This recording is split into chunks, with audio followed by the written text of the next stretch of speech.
iba pa kundi si Attorney Harold Respicio. Yeah, buddy!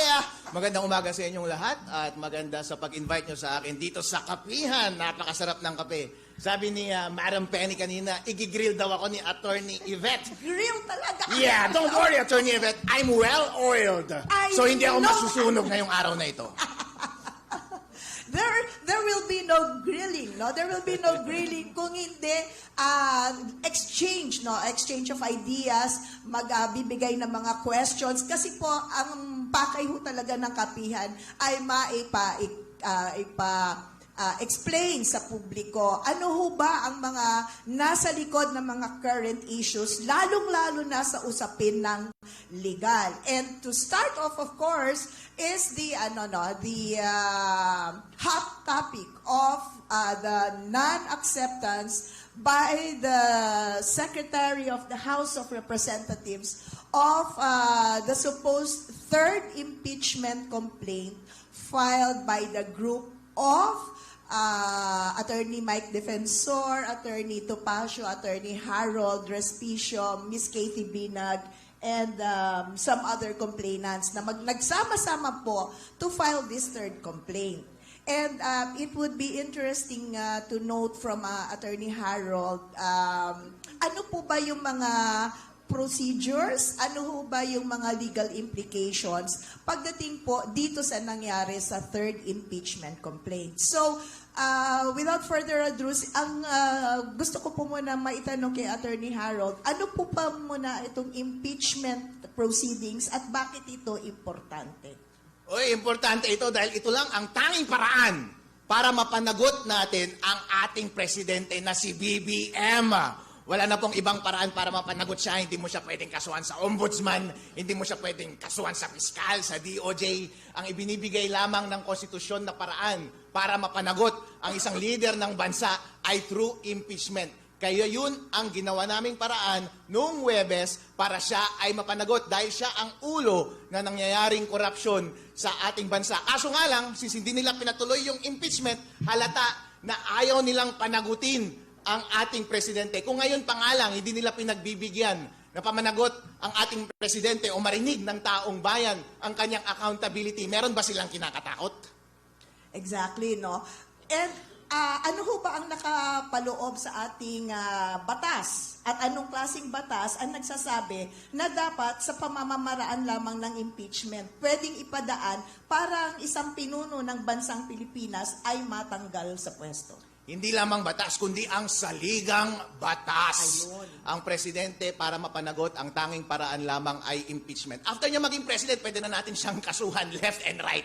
Pero habang siya ay nakaupo, dapat natin siyang kasuhan ng impeachment. Ang tanong lang naman ngayon, gusto ba natin siyang managot? Tanggap ba natin na magpatuloy ang pagnanakaw sa ating bansa? Kung hindi natin tanggap na magpatuloy ang kanilang ginagawang kakorupsyonan, walang ibang mas magandang panahon kundi ngayon at ang tanging paraan na lamang na yan ay impeachment. At binibigyan tayo ng maayos na procedure ng ating saligang batas. Pero una pa lamang, hindi na nila tayo pinatuloy. That is right. At sinabi niyo po kasi na ito lamang ang ang pwedeng magamit ng taong bayan sa pamamagitan ng sino-sino po, no? Kanino nila ipadadaan ang kanilang boses na gusto na nilang ipatanggal kung gusto man ng taong bayan. Na nasabi nyo, gusto na ng taong bayan. Sino po ba dapat ang pwedeng gumawa nito para yung boses nila ay madinig? Ayon sa ating saligang batas, pwedeng magsampa ang mga pribadong mga citizens ng impeachment laban sa presidente at yun ang aming ginawa with the endorsement ng at least isang member ng House of Representatives. At yun ang ginawa namin doon sa House of Representatives nung Thursday. Pwede rin ang mag-initiate ng impeachment ay 1/3 mismo ng House of Representatives. Yun ang mag-uumpisa tapos may re-refer ito sa Committee on Justice, magkakaroon ng hearing sa Committee on Justice. Kapag dadalhin yung report ng Committee on Justice ng 1/3 ng members of the House of Representatives, pupunta tayo sa main event sa Senate at yun yung magiging impeachment court para mapatanggal ang ating presidente. Subalit, tama po ba, Attorney, na yung mga constituents, no? Kung yun ang hinaing nila, ang boses nila ay ang mga nasa House of Representatives. So, to my thinking, dapat kinokonsulta din, tama? Ng Tama. mga representatives, yung mga kinakatawan nila. Kung ano ba dapat ang magiging katayuan nila. Tama po ba yon? Tama yun. Tandaan natin, ayon sa ating konstitusyon, tayo ay isang democratic at republican government. Ang ibig sabihin ng republican government ay yung mga taong bayan ay rinerepresenta ng mga congressman. Ang mga congressman, kailangan nilang pakinggan ang boses ng kanilang mga constituent. Kung ano ang damdamin at hinaing ng kanilang mga constituent, yun dapat ang kanilang dalhin. Hindi naman na natin maitatanggi ngayon na ang damdamin ng taong bayan ay matigil na ang korupsyon. At ang tanging paraan lamang para matigil ang korupsyon ay tanggalin ang ulo ng korupsyon at yun dapat ang dalhin ng mga members ng House of Representatives. Tama po yun. And kung sa ganitong pagkakataon na hindi magkaroon ng konsultasyon, no? Kasi alam natin, di ba, tama po kayo, after yan sa i-calendar sa order of business, dadalhin sa Committee on Justice, if they find that the evidence enough to support, no? So dadalhin nila yon sa House, tama, para magbotohan. Okay. Doon sa punto na yon, pag-aaralan ng ebidensya, sa tingin niyo po ba, dapat magpaliwanag pa ang congressman sa kanyang mga constituents? O ito po ang aking pagkakaintindi sa ebidensya? Ano sa tingin ninyo? Maganda po ba yon? O pwedeng sa kanya nila sa sarili niya? Hindi, ako magdidesisyon para sa aking probinsya. Ito ang aming magiging boses. Hindi pwede. Ang boses ng isang congressman ay dapat i-reflect ang boses ng taong bayan. Tandaan natin, yung mga hearings sa Committee on Justice ay public yan.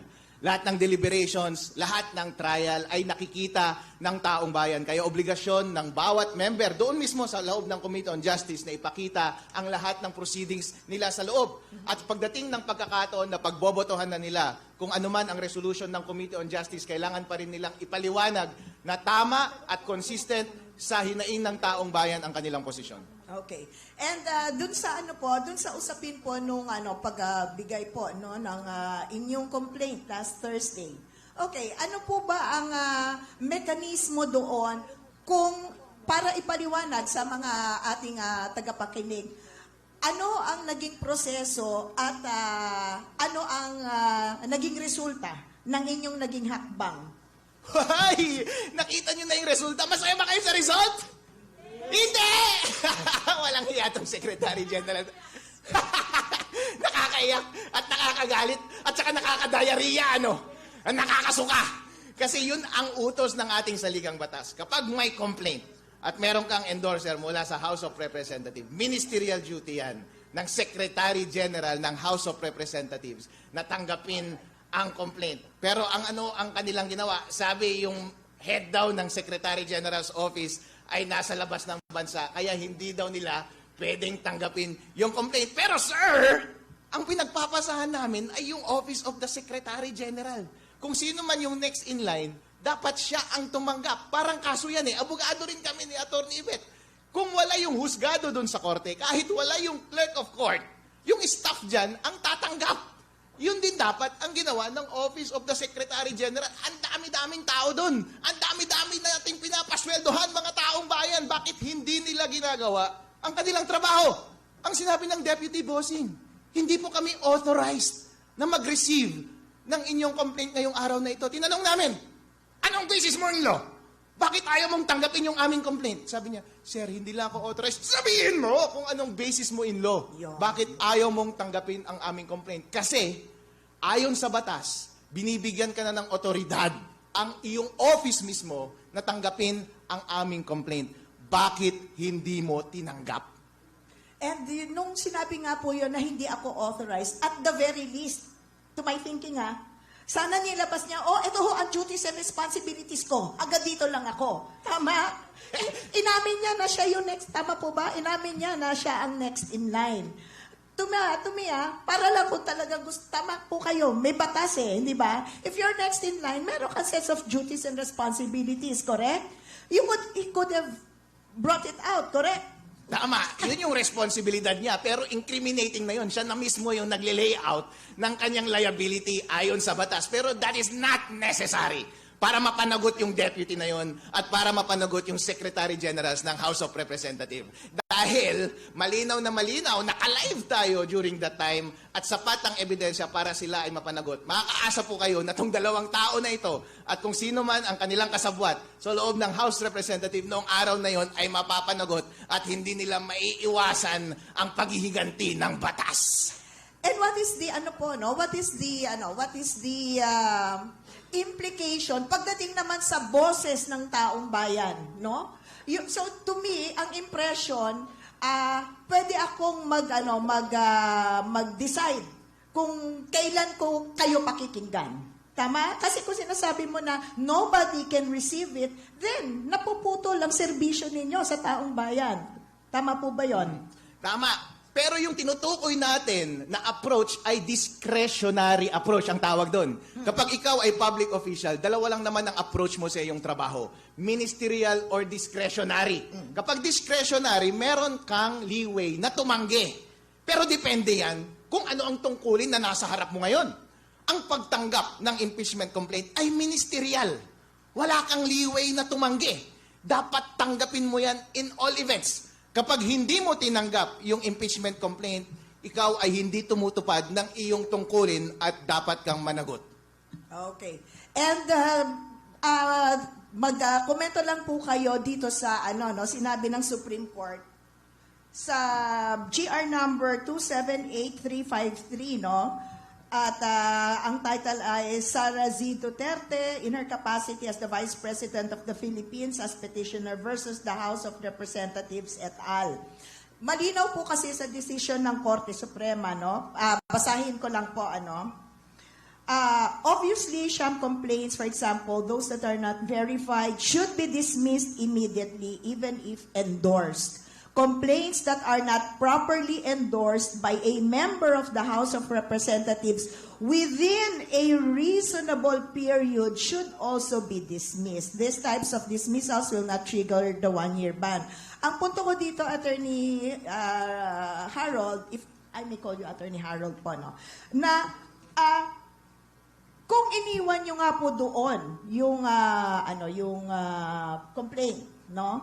At malinaw sa sinabi dito ng Supreme Court na may reasonable time pa na mag-endorso ang isang member ng House of Representatives, then tama po ba na hindi tinanggap din talaga yung inyong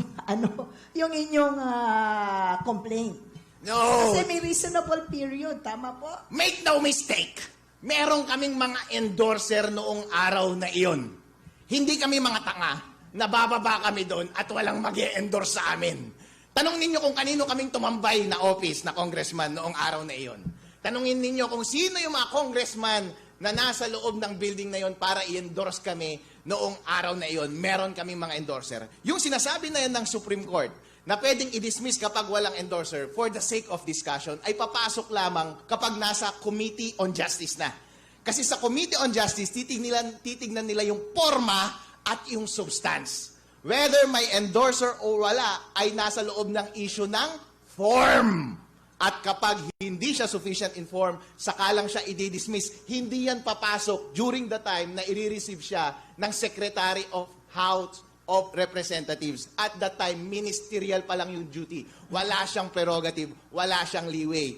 Yung discretion na yan ay ibinibigay sa committee na kapag nagkaroon na ng sufficient opportunity na i-present yung form ng complaint at mapag-usapan na din yung substance. In other words, pinangunahan ng Secretary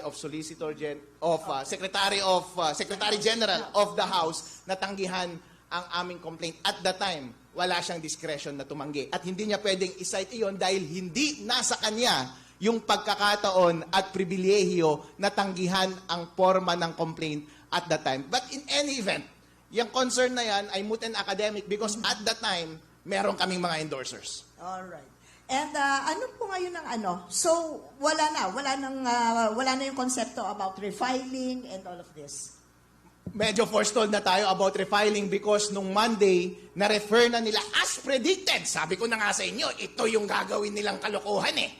Kaya hindi nila tananggap nung Thursday ang aming impeachment complaint dahil dadali-daliin nila sa Monday na i-refer na nila yung impeachment complaint na nauna doon sa Committee on Justice. And it turned out, nung Monday nga, rinefer na nila sa Committee on Justice. Sabi ng Supreme Court, yung 1-year ban laban sa mga succeeding na impeachment complaint ay mag-uumpisa kapag na-file na yung impeachment complaint at nag-act yung House doon sa impeachment complaint na yun. At yung act na iyon ay yung referral nila sa Committee on Justice. At ginawa na nila yon on Monday. Kaya yung impeachment complaint namin ay hindi na matutuloy until 2027. Ulit. Alam mo, ako kasi, dito kasi sa PDP Laban, one of our basic principles is theism, which is belief in God. And to me, I know that may mas malalim pang dahilan ng Panginoon kung bakit po nangyari ito. So, sa puntong ito, masasabi niyo po ba na talo na tayo sa nangyari? Hindi tayo natatalo. Hindi tayo tumatanggap ng pagkatalo. Ang talo lamang ay yung namamatay. Pero hanggat buhay pa kami, tuloy ang laban. Dahil ang bawat Pilipino ay handang mamatay para lamang mapatigil ang korupsyon sa ating bansa at para lamang matanggal si BBM. Mabigat na mga salita galing ay may nagkaroon ho ng pagkakataon ng PDP laban sa People's Congress sa Quezon City noong nakaraang taon. At tinanong kung meron pa bang pag-asa ang ating bayan.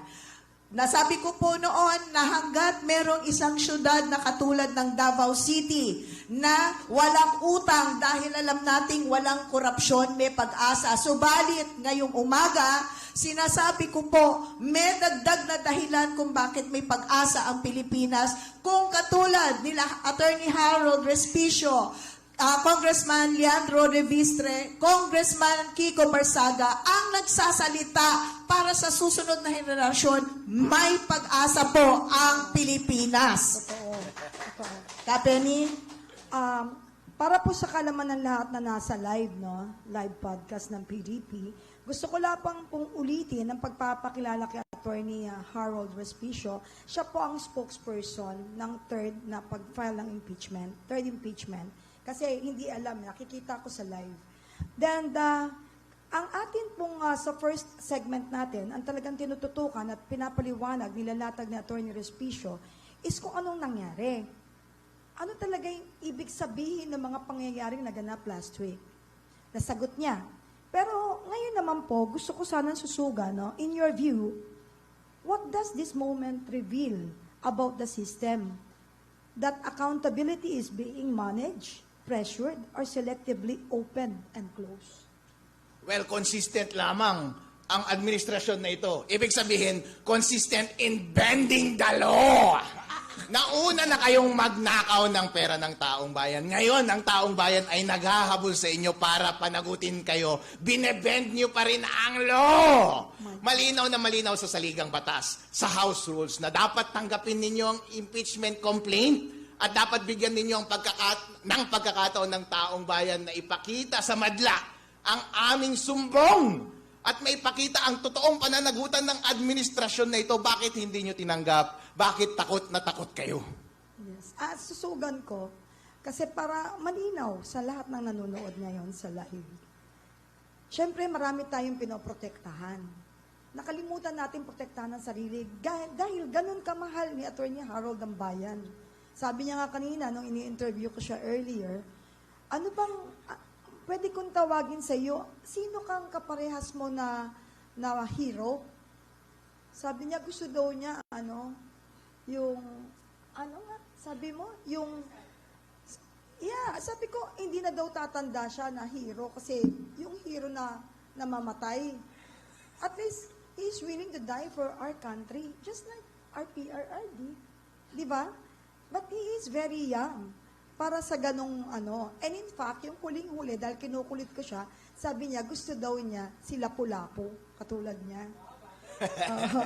But sa pagpapatuloy, attorney, cool ka lang, without naming names, kasi marami kang kaibigan din natin, Attorney Yver. When you say endorser, kanina po kasi earlier, may binanggit po kayong endorsement When you say endorser, were discouraged and warned of consequences, what does that imply about the system we're facing? a system where accountability comes with a cost? Halata naman tong administrasyon na ito ay nananakot at kinakasuhan lahat ng mga kalaban. Isipin po ninyo, bawat miyembro ng Magnificent Seven na nagsampa ng all-star impeachment complaint, marami dyan may kaso na. Pati yung mga endorser namin may mga kaso na. Kaya kailangan namin silang protektahan. Kaya even on that day na magsasampa kami ng impeachment complaint, nung nalaman namin na tinanggihan nila yung Makabayan impeachment complaint, on that day, hindi muna namin sila sinama sa baba dahil baka hindi tanggapin ang ating impeachment complaint at mapasubo kayo, hindi pa nag-uumpisa yung boxing, wala pa kayo sa ring, ay bubugbugin pa kayo ng mas lalo.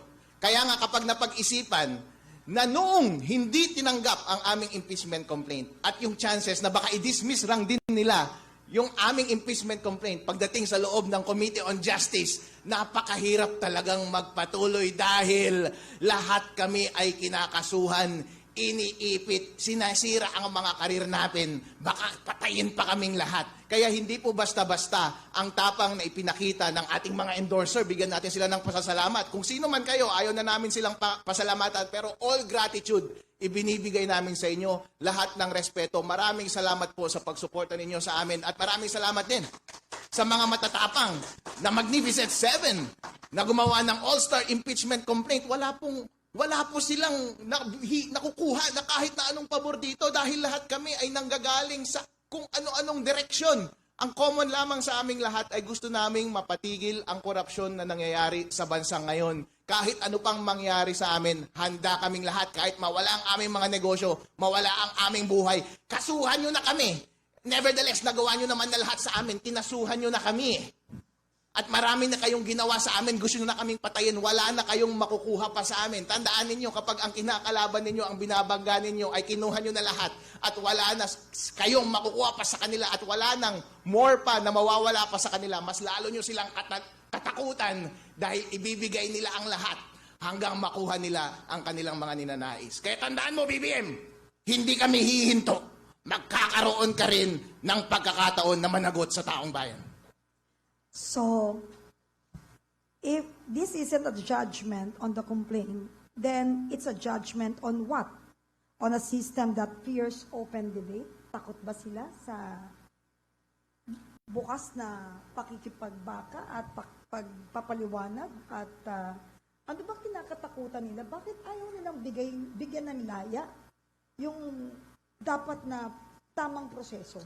Tinatanong pa ba yan? Itong administrasyon na ito ay duwag.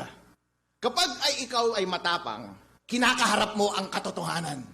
Hindi ka natatakot na magkaroon ng public proceedings para maipakita sa taong bayan kung ano talaga ang totoong nangyari.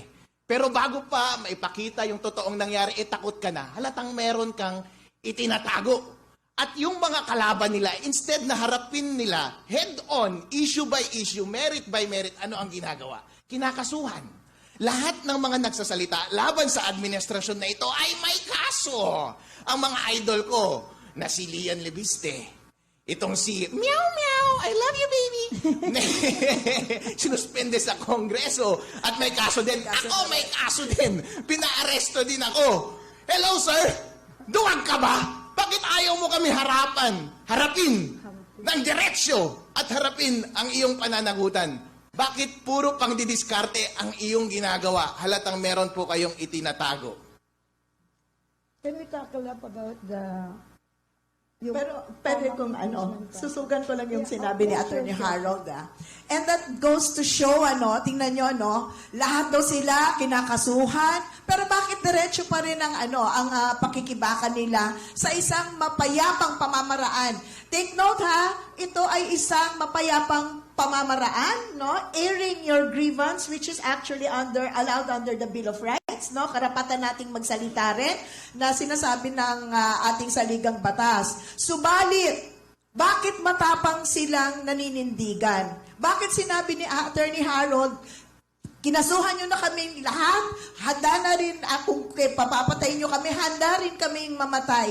And I think what resonates to me, was yung sinabi ni former President Rodrigo Roa Duterte sa kanyang mga anak.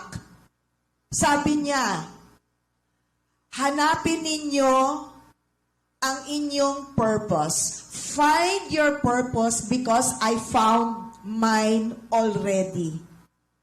Ngayon, nandun siya sa The Hague, kapalit, no, ng ginawa niya bilang Pangulo sa